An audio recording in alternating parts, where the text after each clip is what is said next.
এরপর তোমাদের যেটা পড়াবো সেটা হচ্ছে ক্রোমোজোম ও জিনের সমান্তরালতা। ক্রোমোজোম ও জিনের সমান্তরালতা, বা তোমরা এই কোশ্চেনটা আসতে পারে ক্রোমোজোম তত্ত্বের বংশানুসরণ। সেখানে জানতে হবে যে ক্রোমোজোম আর জিন কিভাবে সমান্তরাল প্রক্রিয়ায় কাজ করে চলে। দেখো, ক্রোমোজোম আর জিন একই স্থানে অবস্থিত, মানে ক্রোমোজোমের ভেতর থাকে ক্রোমাটিড, ক্রোমাটিডের ডিএনএ, ডিএনএর ভেতর জিন, তাহলে ক্রোমোজোম আর জিন সেই প্রেক্ষাপট দিয়ে আমরা বলতে পারি একই স্থানে অবস্থিত। এছাড়া ক্রোমোজোম আর জিন দেখো মেন্ডেলের স্বাধীন সঞ্চারণ সূত্র মেনে চলবে। এছাড়া ক্রোমোজোম আর জিন মেন্ডেলের পৃথকীকরণ সূত্র মেনে চলবে, অর্থাৎ জন্মকালে তারা গ্যামেট গঠনের সময় পৃথক হয়ে যাবে, আবার পরবর্তী জেনারেশন তারা সর্বাধিক ক্রমে স্বাধীনভাবে মিলিত হবে। এছাড়া ক্রোমোজোম আর জিন লিঙ্কেজের সূত্র মেনে চলবে। জিনের মিউটেশন হলে ক্রোমোজোমের মিউটেশন হবে, জিনের প্রকরণ হলে ক্রোমোজোমের প্রকরণ হবে। এইভাবে আমরা বলতে পারি যে ক্রোমোজোম আর জিন একইভাবে ক্রিয়া করছে বা একই রকম ধর্ম পালন করছে। তাই এটাই হচ্ছে ক্রোমোজোম আর জিনের সমান্তরালতা বা ক্রোমোজোম তত্ত্বের বংশানুসরণ। এরপর তোমাদের যে কোশ্চেনটা আসবে সেটা হচ্ছে হোল্যান্ড্রিক জিন কাকে বলে। হোল্যান্ড্রিক জিনটা হচ্ছে ওয়াই ক্রোমোজোমে যে জিনগুলো অবস্থিত তাকে হোল্যান্ড্রিক জিন বলা হয়। এরকম একটা জিনের উদাহরণ হচ্ছে SRY জিন। SRY হচ্ছে sex determining region of Y. Y ক্রোমোজোমে অবস্থিত একটা জিন হচ্ছে হোল্যান্ড্রিক জিন। এরপর তোমাদের যে টপিকটা আছে সেটা হচ্ছে ক্রোমোজোমের গঠন। ক্রোমোজোমের গঠন জানতে গেলে একটা ক্রোমোজোমের সাধারণ একটা ছবি আঁকি। একটা ক্রোমোজোমের দুটো বাহু থাকে, সেই দুটো বাহুকে বলা হয় কি ক্রোমাটিড। এই দুটো বাহু আরো সূক্ষ্ম শাখার সমন্বয়ে গঠিত, দুটো সূক্ষ্ম শাখার সমন্বয়ে গঠিত। প্রত্যেকটা বাহুকে বলা হবে ক্রোমাটিন। আগেরটা ক্রোমাটিড, এটা ক্রোমাটিন। এই ক্রোমাটিনের রাসায়নিক পদার্থের ঘনত্ব সব জায়গায় সমান হয় না, কোথাও বেশি হয়, কোথাও কম হয়। অধিক ঘনত্ব যে স্থানগুলো, সেই স্থানটাকে বলা হবে ক্রোমোমিয়ার। আর যে স্থানগুলো অধিক ঘনত্ব নয়, সেই স্থানগুলোকে বলা হবে আন্তঃক্রোমোমিয়ার। এখানে বাহু দেখা যায়, ক্ষুদ্র বাহু বা বৃহৎ বাহু, একমাত্র মেটাসেন্ট্রিক ক্রোমোজোম বাদ দিয়ে। মেটাসেন্ট্রিক ক্রোমোজোমের কথা পরে আসছি। এখানে ক্রোমোজোমের ক্ষুদ্র বাহু আর ক্রোমোজোমের সমগ্র দৈর্ঘ্যের যে অনুপাত তাকে বলা হয় সেন্টামেরিক ইন্ডেক্স।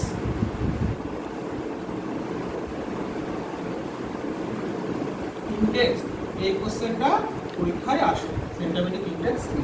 এখানে দেখো ক্রোমোজোমের মাঝ বরাবর একটা গোল আমি এঁকেছি, একে বলা হবে তোমার সেন্ট্রোমিয়ার।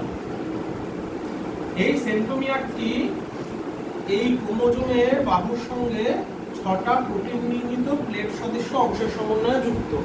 এই অংশগুলোকে বলা হবে কাইনেটোকোর। ক্রোমোজোমে দুই ধরনের খাঁজ দেখা যায়, দুই ধরনের খাঁজ নাম, একটা খাঁজ হচ্ছে মুখ্য খাঁজ, একটা খাঁজ হচ্ছে গুম্ম খাঁজ।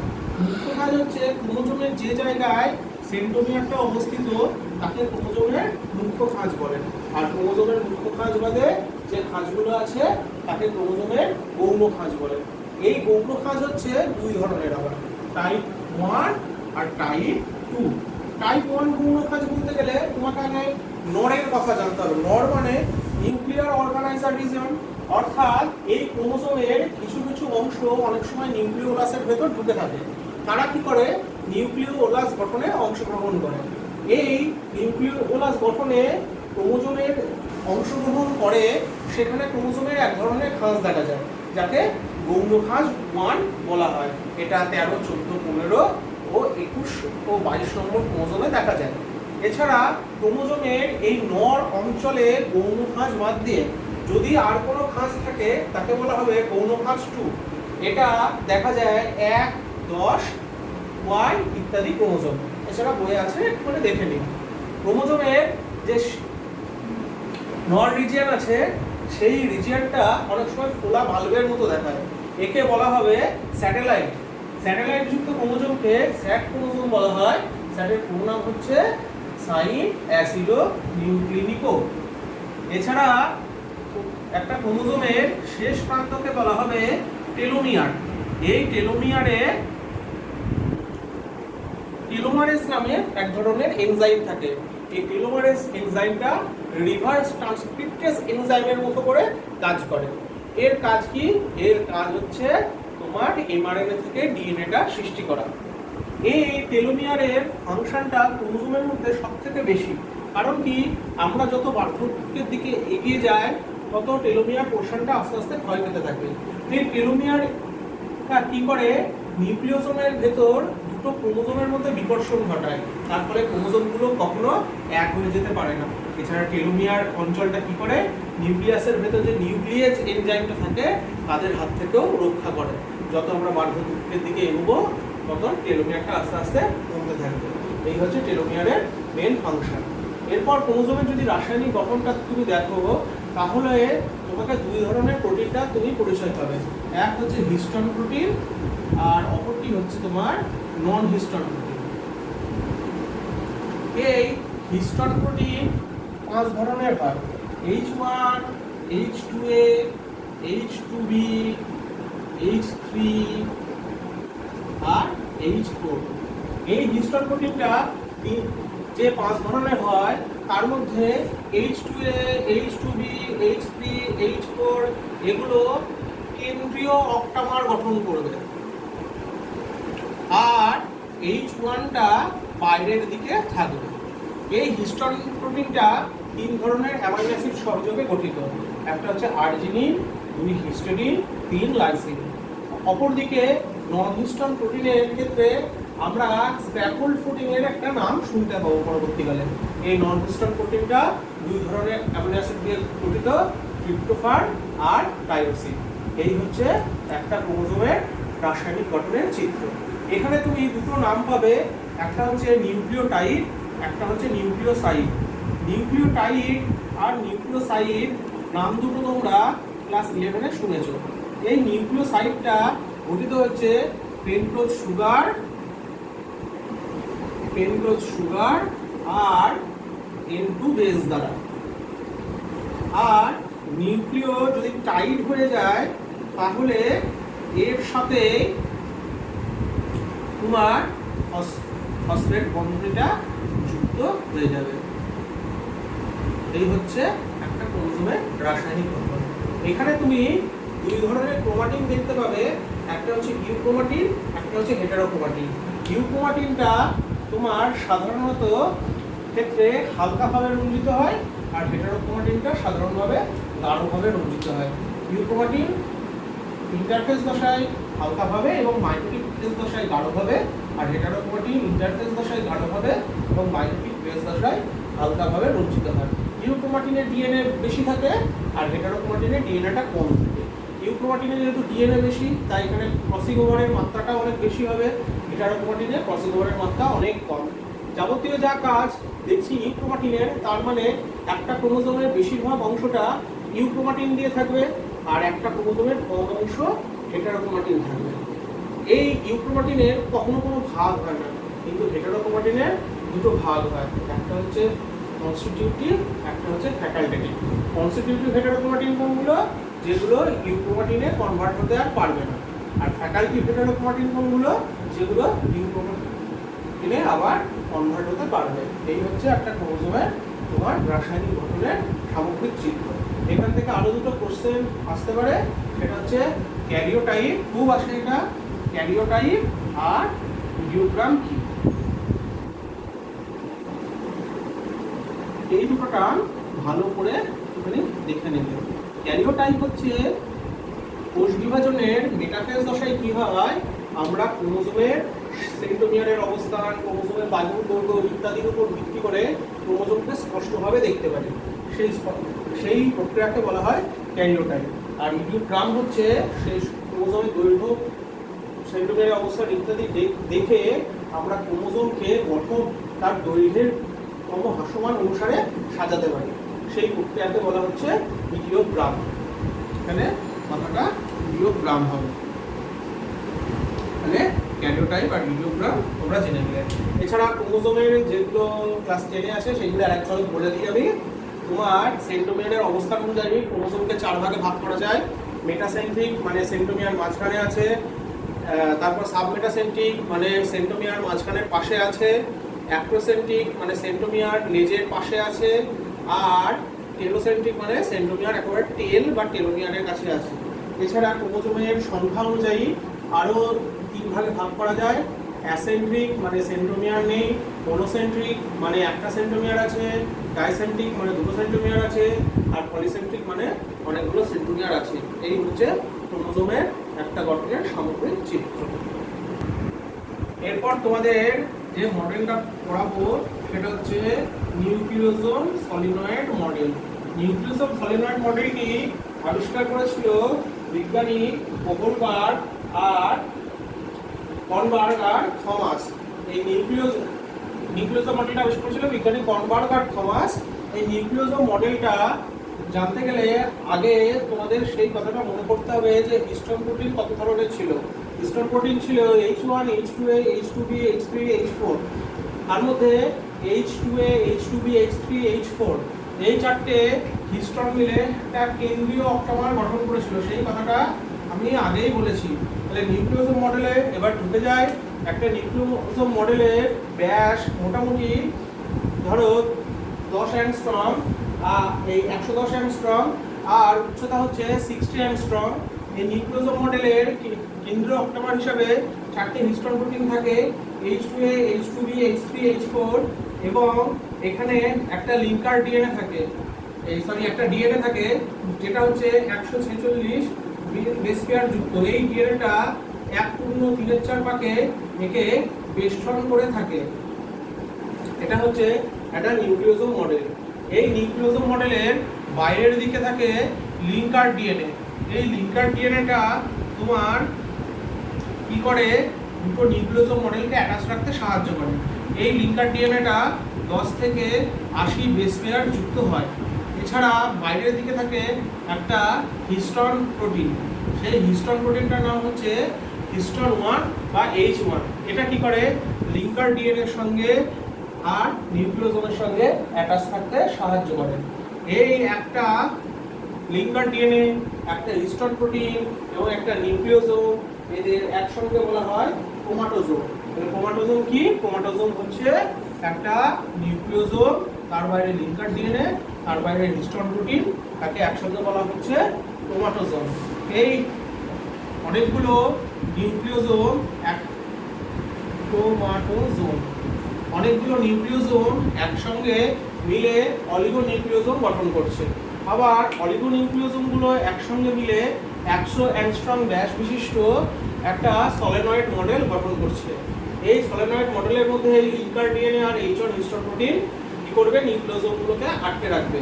এছাড়া কতগুলি সলিনয়েড মিলে আবার 300 অ্যাংস্ট্রম ব্যাস বিশিষ্ট বা 30 nm ব্যাস বিশিষ্ট সুপার সলিনয়েড মডেল গঠন করছে। এক্ষেত্রে কি হচ্ছে, লিঙ্কার ডিএনএটা স্ক্র্যাফোল্ড প্রোটিন দ্বারা যুক্ত থাকছে। এই স্ক্র্যাফোল্ড প্রোটিন দ্বারা লিঙ্কার ডিএনএটা যে অঞ্চলে যুক্ত থাকছে তাকে বলা হচ্ছে স্ক্র্যাফোল্ড সংযোজন অঞ্চল। এই সুপার সলিনয়েডগুলো আস্তে আস্তে আরো সংযুক্ত হয়ে কি গঠন করছে, সংযুক্ত হয়ে ক্রোমাটিন এবং ক্রোমোজোম গঠন করছে। তাহলে আমরা একটা নিউক্লিওজোম মডেলটা দেখতে গেলে প্রথমে এরকম একটা দাগ টেনে নেব, দিয়ে এই দাগে এরকম কতগুলো টোপ এঁকে দেবো, দিয়ে এই দাগটা এইখানে গেছে, দিয়ে এখানে 4টে হিস্টোন প্রোটিন সমন্বিত কতগুলো নিউক্লিওজোম এঁকে দেবো। তারপর এই নিউক্লিওজোম আরো বিস্তৃত হয়ে এরকম ভাবে ভাগ হয়ে যাবে এবং এখানে গিয়ে অনেকগুলো প্যাচের সৃষ্টি হবে। এই প্যাচ চলতে চলতে আবার এইখানে গিয়ে এরকম ভাবে চিত্রটা শেষ করবে। এই হচ্ছে একটা নিউক্লিওজোম সলিনয়েড মডেলের চিত্র। এই চিত্রটা বেশি আসে এবং কোশ্চেনটা 3 মার্কসের আসে। এই নিউক্লিওজোম মডেলটার গুরুত্ব হচ্ছে, দেখো ক্রোমোজোমগুলোকে আমরা যদি কখনো কোষের বাইরে এনে লম্বালম্বিভাবে দাঁড় করায়, তাহলে এটা সমগ্র দৈর্ঘ্য কয়েকশো কিলোমিটার পর্যন্ত হয়ে যায় বা কয়েক কিলোমিটার অবধি হয়ে যায়। কিন্তু এটাকে তো আমাদের একটা কোষের মধ্যে রাখতে হবে। এই নিউক্লিওজোম মডেলটায় একমাত্র ক্রোমোজোমগুলোকে কোষের মধ্যে সংকলন করতে বা সংকুচিত অবস্থায় রাখতে সাহায্য করে। এছাড়া আমরা ডিএনএ যদি একটা গঠন করি, সেখানে PO4 3- বলে একটা আয়ন থাকে। এই আয়নটা কি করে, ডিএনএ নেগেটিভিটির জন্য দায়ী, এটা ফসফেট আয়ন। সেক্ষেত্রে কি হবে, সেক্ষেত্রে এই আয়নের পরিপূরক হিসেবে নিউক্লিওজোম কি দেয়, একটা পজিটিভ আয়ন দেয়। এই পজিটিভ আয়নটা কি করে, সমগ্র কোষে ডিএনএটাকে প্রশমিত রাখতে সাহায্য করে। এই হচ্ছে একটা নিউক্লিওজোম মডেলের চিত্র এবং এর গুরুত্ব। এরপর দেখো তোমাদের যেটা পড়াবো সেটা হচ্ছে দুটো দৈত্যাকার ক্রোমোজোমের কথা। এক হচ্ছে পলিটিন ক্রোমোজোম আর 2 নম্বর হচ্ছে ল্যাম্প্রাস ক্রোমোজোম। এই পলিটিন ক্রোমোজোমটা দেখো প্রথম আবিষ্কার করে বলবিয়ানি, আর এই ক্রোমোজোমের নামকরণ করে বিজ্ঞানী পোলার্ড। এই পলিটিন ক্রোমোজোমটা বিশাল আকৃতির ক্রোমোজোম। এটা মূলত পাওয়া যায় আর্থ্রোপোডা আর ডিপটেরা বর্গের পতঙ্গের লালাগ্রন্থির কোষগুলোতে এই প্রকার ক্রোমোজোম পাওয়া যায়। এই প্রকার ক্রোমোজোমে যদি আমরা গঠন বর্ণনা করি, তাহলে দেখব মাঝখানে একটা এরকম ডিপ কালারের অংশ রয়েছে। এই ডিপ কালারের অংশটাকে বলা হয় ক্রোমোসেন্টার। সেখান থেকে দেখব অনেকগুলি বাহু এইভাবে বেরিয়ে গেছে। এই বাহুগুলো হচ্ছে পলিটিন ক্রোমোজোমের ক্রোমোসেন্টারের চারপাশ দিয়ে এরকম করে বেরিয়েছে। এই বাহুগুলো কখনো দেখবে এরকম ডিপ কালার নিয়েছে, কখনো দেখবে এরকম হালকা কালার নিয়েছে। এই ডিপ কালার অঞ্চলটাকে বলা হবে ব্যান্ড এবং হালকা কালার অঞ্চলটাকে বলা হবে ইন্টারব্যান্ড। তাহলে এই অঞ্চলটা হচ্ছে কি ব্যান্ড, আর এই অঞ্চলটা হচ্ছে ইন্টারব্যান্ড। এই যে ব্যান্ড অঞ্চলটা বা বারো অঞ্চলটা, এখানে হচ্ছে ইউক্রোমাটিন অবস্থিত, আর যে হালকা অঞ্চলটায় প্রকৃতপক্ষে হেটারোক্রোমাটিনটা অবস্থিত। এই যে দেখো এই ক্রোমোজোমগুলোর শেষ অংশটা এরকম স্ফীত অবস্থায় রয়েছে। এই স্ফীত অংশটাকে বলা হবে পাফ। আর এই যে দেখো একটা লুপ মতো অংশ গঠন করেছে, একে বলা হবে লুপ। এই হচ্ছে একটা পলিটিন ক্রোমোজোমের গঠন। এই পলিটিন ক্রোমোজোম সাধারণত দুটো কাজে ব্যবহৃত করা হয়। এক নম্বর হচ্ছে আর্থ্রোপোডা বা ডিপটেরা বর্গের পতঙ্গের যখন লার্ভাটা হয়, তখন কি হয় দেখো প্রচুর মাত্রার খাদ্য দরকার হয় এবং খাদ্যকে পাচন করার জন্য এনজাইমের দরকার হয়। সেই এনজাইমটা উৎপাদন করে এই পলিটিন ক্রোমোজোম। আর এই ক্রোমোজোমটা যেহেতু দৈর্ঘ্যে এবং আকারে বৃহৎ হয়, তার জন্য যে জেনেটিক্সের যে কোনো গবেষণায় এই ক্রোমোজোমটা সাধারণত ইউজ করতে হয়। এরপরে তোমাদের যে বিষয় সেটা হচ্ছে ল্যাম্প্রাস ক্রোমোজোম। দেখো ল্যাম্প্রাস ক্রোমোজোমে তুমি যদি গঠনটা দেখো, তাহলে এরকম কিছু গঠন করে। এই গঠনের এইখান দিয়ে কিছু স্ট্রাকচার আছে, এইখান দিয়ে স্ট্রাকচার আছে। এই ল্যাম্প্রাস ক্রোমোজোমের গঠনটা তুমি যদি দেখতে যাও, তাহলে এইখানে একটা তুমি সেন্ট্রাল অ্যাক্সিস পেয়ে গেলে। এই সেন্ট্রাল অ্যাক্সিসটা হচ্ছে কেন্দ্রীয় অক্ষ। এটা মূলত ডিএনএ দ্বারা তৈরি হয় তোমার। এছাড়া এই যে সেন্ট্রাল অ্যাক্সিসকে বিশেষ করে যে ক্রোমাটিড বাহুগুলো থাকে, এই ক্রোমাটিড বাহুগুলোর মধ্যে ক্রোমোমিয়ার থাকে। ক্রোমোমিয়ারটা হচ্ছে একটা বাহুতে যখন ঘনত্বটা বেশি হয়ে যায়, তখন সেই স্থানকে বলা হয় ক্রোমোমিয়ার। এছাড়া ঘনত্ব হালকা যে স্থানগুলো তাকে বলা হয় আন্তঃক্রোমোমিয়ার। এছাড়া তুমি এখানে এরকম লুপ পাবে। এই লুপগুলোকে বলা হয় ল্যাম্প্রাস ক্রোমোজোমের লুপ। এখানে একটা ধাত্র থাকে, সেই ধাত্রে তোমার 3 ধরনের এনজাইম থাকে, ডিএনএস, আরএনএস আর প্রোটিনেস। এই ডিএনএস, আরএনএস, প্রোটিনেস এনজাইমগুলো থাকে, যা ডিএনএ, আরএনএ এবং প্রোটিনের গঠনে সাহায্য করে। এইখানে ডিএনএ এবং এমআরএনএ থাকে, যারা প্রোটিন উৎপাদনে সাহায্য করে। এই লুপ সাধারণত 2 ধরনের হয়। একটা হচ্ছে আদর্শ লুপ, যেখানে আরএনএ থাকবে, আরএনএ তন্তু থাকবে, আর একটা বিশেষ লুপ যেখানে আরএনএ ফাইব্রিল থাকবে। এই হচ্ছে একটা ল্যাম্প্লাস ক্রোমোজোমের গঠন। এই ল্যাম্প্লাস ক্রোমোজোম প্রধানত দুটো কাজে ইউজ হয়। এক নম্বর তো ফলিকিউল ক্রোমোজোমের মতো সেম, এটা বৃহৎ বলে জেনেটিক্সের যে কোনো গবেষণায় এটা ব্যবহৃত করা হয়। আর দুই নম্বর হচ্ছে ডিম্বাণু উৎপাদনের সময় এখানে প্রচুর পরিমাণ প্রোটিনের দরকার পড়ে। তার জন্য একে এই ল্যাম্প্লাস ক্রোমোজোমটা এই ডিম্বাণু উৎপাদনের সময় প্রোটিন তৈরির কাজে ব্যবহার করা হয়। এরপর তোমরা কতগুলো ক্রোমোজোমের নাম পাবে। সেটা হচ্ছে অটোজোম, যেটা দেহকোষে থাকে। সেকেন্ড হচ্ছে সেক্স ক্রোমোজোম, যেটা তোমরা জননকোষে পাবে। আর তার জননকোষে সাধারণত আমাদের পুরুষ না স্ত্রী সেটা লিঙ্গ নির্ধারণ সাহায্য করবে। তারপর পাবে তোমরা বি ক্রোমোজোম, এটা সাধারণত হেটারোপ্রোটিন দ্বারা তৈরি হয় এবং ক্ষুদ্রাকৃতি ক্রোমোজোম। তারপরে তোমরা পাবে এল ক্রোমোজোম, এটা হচ্ছে ডিপটেরা বর্গের স্পাইরেটি গ্রুপের মধ্যে আছে এই এল ক্রোমোজোমটা। আচ্ছা, তারপর তোমরা পাবে এম ক্রোমোজোম, এটা হচ্ছে মাইনুট ক্রোমোজোম, মানে সব থেকে ছোট ক্রোমোজোম। তারপর পাবে তোমরা এস ক্রোমোজোম, এই এস ক্রোমোজোমটা জননকোষ এবং দেহকোষ উভয় কোষে যে ক্রোমোজোম পাওয়া যায় তাকে এস ক্রোমোজোম বলা হয়। এরপর খালি জননকোষে যে ক্রোমোজোমগুলো পাওয়া যায় তাদের ই ক্রোমোজোম পাওয়া যায়। আর বৃহৎ আকৃতি সাধারণত ক্রোমোজোমের থেকে 15 গুণ বড় যে ক্রোমোজোমগুলো তাদের এম ক্রোমোজোম বলা হয়। এরপর তোমরা যেটা পাবে যে টপিকটা সেটা হচ্ছে জিন। জিন কি? জিন হচ্ছে এমন একটি ফ্যাক্টর বা উপাদান বলতে পারো, সেটা কি করে, সেটা আমাদের বংশ পরম্পরায় আমাদের যে জেনেটিক বস্তু, আমাদের যে স্বভাব, আমাদের যে বৈশিষ্ট্য তা বংশ পরম্পরায় সঞ্চালিত করতে সাহায্য করে। আগের দিনই বলেছি এই জিন নামটা মেন্ডেল দেননি। মেন্ডেল আসলে জিন নামটা দিয়েছিল বিজ্ঞানী জোহানসেন। মেন্ডেল তো জিনটাকে বলেছিল ফ্যাক্টর কথা। এখানে একটা মতবাদ আছে, ওয়ান জিন ওয়ান পলিপেপটাইড। এই ওয়ান জিন ওয়ান পলিপেপটাইডটা, ওয়ান জিন ওয়ান পলিপেপটাইড, এই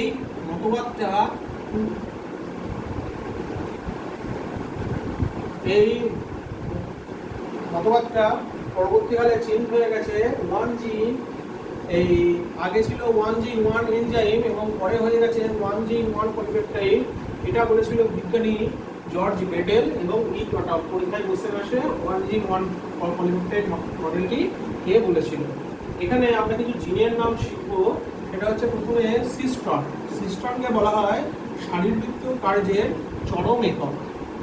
সেকেন্ড আমরা শিখবো রেকন। রেকন হচ্ছে আমাদের যে রিকম্বিনেশন প্রসেসটা আছে, অর্থাৎ মিওসিস কোষ বিভাজনে যে রিকম্বিনেশন হয় সেটা একটা জিন দ্বারা হয়, যার নাম রেকন। আচ্ছা, তারপর আমরা শিখবো মিউটন। মিউটনটা তোমরা আশা করি পারবে।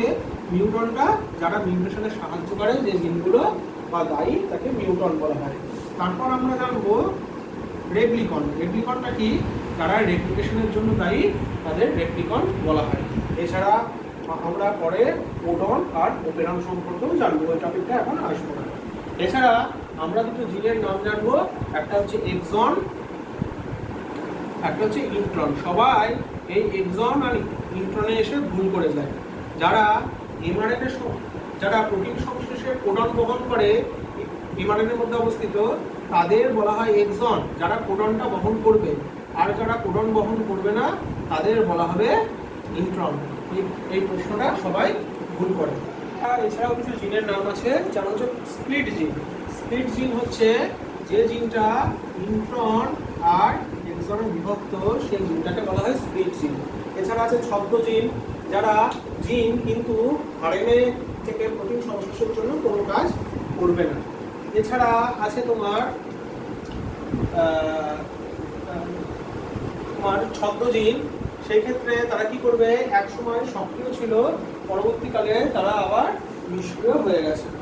ট্রান্সজিন। ট্রান্সজিনটা হচ্ছে বিভিন্ন ট্রান্সজেনিক উদ্ভিদের ক্ষেত্রে কি হয়, আরো উন্নত উদ্ভিদ সৃষ্টির ক্ষেত্রে আমরা এক গাছের জিনকে অন্য গাছে বা একটা প্রাণী থেকে অন্য প্রাণীতে আমরা নিয়ে যেতে পারি, সেই জিনগুলোকে বলা হয় ট্রান্সজিন। এছাড়া আছে জাম্পিং জিন। জাম্পিং জিনটা কি জিনিস, এক ক্রোমোজোম থেকে অন্য সমসংস্থ বা অসমসংস্থ ক্রোমোজোমে তারা জাম্প করে করে যেতে পারে, তাদের বলা হয় জাম্পিং জিন। এছাড়া স্বার্থপর জিন, তারা কোনো এক সময় অ্যাক্টিভ ছিল কিন্তু বর্তমানে তারা ইনঅ্যাক্টিভ হয়ে গেছে এবং পরবর্তীকালে তাদের অ্যাক্টিভ হওয়ার চান্স আছে, তাদের বলা হয় স্বার্থপর জিন। এছাড়া আছে অঙ্কজিন, তোমরা জানো যেগুলো ক্যান্সার সৃষ্টি করার জন্য দায়ী, তাদের বলা হবে অঙ্কজিন। এছাড়া আছে লিথাল জিন, সেগুলো মৃত্যুর জন্য দায়ী। এরপর তোমাদের যে টপিকটা আছে লিঙ্গ নির্ধারণ। এই লিঙ্গ নির্ধারণ যদি আমরা মানুষের ক্ষেত্রে দেখি, ক্লাস 10 দেখেছি 44A+XX এটা হচ্ছে মহিলা, আর 44A+XY এটা হচ্ছে পুরুষ। এখান থেকে দুটো পার্ট বেরোবে 22A+X আর 22A+X। এখান থেকেও দুটো পার্ট বেরোবে 22A+X আর 22A+Y।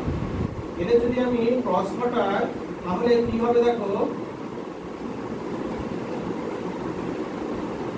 44A+XX, 44A+XY, 44A+XX আর 44A+XY, এরকম একটা তোমার ছক বেরোবে। এই ছকটা ক্লাস 10এই করেছো। প্রশ্ন এখানে না, প্রশ্ন হচ্ছে লিঙ্গ নির্ধারণে ওয়াই ক্রোমোজোমের ভূমিকা কি। আমাদের এক্স আর ওয়াই যে দুটো জননকোষের ক্রোমোজোম আছে, সেই ক্রোমোজোমগুলো লিঙ্গ নির্ধারণের ক্ষেত্রে কি ভূমিকা পালন করে। ওয়াই ক্রোমোজোমে একটা জিন থাকে এস আর ওয়াই, একটু আগে পড়েছি holandric gene, sex determining region of Y. এই জিনটা কি করে, এই জিনটা টিডিএফ টেস্টিস ডিটারমিনিং ফ্যাক্টর ক্ষরণ করে। এ কি করে, এই ফ্যাক্টরটা শুক্রাশয় গঠনের জন্য দায়ী। শুক্রাশয় থেকে টেস্টোস্টেরন হরমোন ক্ষরণ হবে, যা পুরুষদের বংশজন্য লক্ষণ প্রকাশে সাহায্য করবে। তাহলে দেখো তোমরা যে লিঙ্গ নির্ধারণে ওয়াই ক্রোমোজোমের কি ভূমিকা। ওয়াই ক্রোমোজোমের ভেতর এসআরওয়াই জিন থাকে, এসআরওয়াই জিন টিডিএফ ক্ষরণ করে, টিডিএফ তোমার শুক্রাশয় গঠনে সহায়তা করে, শুক্রাশয় থেকে টেস্টোস্টেরন ক্ষরণ হয়, যা বংশজন্য লক্ষণ প্রকাশে সহায়তা করে। এটা হচ্ছে ওয়াই ক্রোমোজোমের ভূমিকা। এবার যদি দেখি এক্স ক্রোমোজোমের ভূমিকা, তাহলে টিএফএম টেস্টিকুলার ফেমিনাইজেশন মিউটেশন নামে এক ধরনের ফ্যাক্টর ক্ষরণ করে, যা টেস্টোস্টেরনের গ্রাহক তৈরি করে। এটাকে বলা হচ্ছে লিঙ্গ নির্ধারণে এক্স ক্রোমোজোমের ভূমিকা। এ তাহলে কি করবে, টেস্টোস্টেরনের গ্রাহক তৈরি করবে। এই ধরো এবার টিএফএম এই জিনটার মিউটেশন হয়ে গেল, তাহলে কি হবে, টেস্টোস্টেরনের গ্রাহক হবে না। তাই কি হয়, যতই টেস্টোস্টেরন হরমোন উৎপন্ন হোক না কেন, সেই হরমোন আর কোনো কাজ করতে পারবে না। এক্ষেত্রে কি হবে দেখো, এই ক্ষেত্রে তোমার ভ্রূণ অবস্থাতেই পুরুষটা স্ত্রী বৈশিষ্ট্য লাভ করবে এবং পুরুষটা হয়ে যাবে বন্ধা। এই ঘটনাকে বলা হয় টেস্টিকুলার ফেমিনাইজেশন। টেস্টিকুলার ফেমিনাইজেশন, এখানে এই দুটো হচ্ছে ইম্পর্টেন্ট। লিঙ্গ নির্ধারণে ওয়াই ক্রোমোজোমের ভূমিকা, লিঙ্গ নির্ধারণে এক্স ক্রোমোজোমের ভূমিকা, আর টেস্টিকুলার ফেমিনাইজেশন কি। তারপর তোমাদের পাখির লিঙ্গ নির্ধারণ পদ্ধতিটা একটু দেখিয়ে দিই। পাখির লিঙ্গ নির্ধারণে মোরগ আর মুরগি আমি নিলাম। মোরগের ক্ষেত্রে 76A+ZZ হবে, এটা হোমোগ্যামেটিক, কিন্তু মানুষের স্ত্রী দেখো হোমোগ্যামেটিক আর পুরুষ হেটেরোগ্যামেটিক। এক্ষেত্রে মোরগটাই হোমোগ্যামেটিক হবে। আর মুরগির ক্ষেত্রে 76A+ZW হবে। এক্ষেত্রে দুটো ভাগে ভাগ হবে, 38A+Z, 38A+Z। এক্ষেত্রেও এরা দুটো ভাগ হবে, 38A+Z আর 38A+W। তারপর তারা আবার মিলিত হবে 76A+ZZ, 76A+ZW, 76A+ZZ, 76A+ZW। এই দুটো ভাগে ভাগ হয়ে যাবে। এটা হচ্ছে পাখিদের লিঙ্গ নির্ধারণের পদ্ধতি। এছাড়া আছে মৌমাছি। এখানে একটা রানী মৌমাছি 2n=32, একটা পুরুষ মৌমাছি n=16। যদি আমি পুরুষ মৌমাছি আর রানী মৌমাছি মিটিং ঘটাই, সেই সময় যদি নিষেক সম্পন্ন হয় তাহলে তারা 2n হবে, আর যদি অপুঞ্জনী সম্পন্ন হয় তাহলে তারা n সৃষ্টি হয়ে যাবে। এটা অটোমেটিকলি আমার পুরুষ হয়ে যাবে, কিন্তু আসলে সমস্যা হচ্ছে এইখানে এরা দুটো ভাগে ভাগ হয়ে যাবে।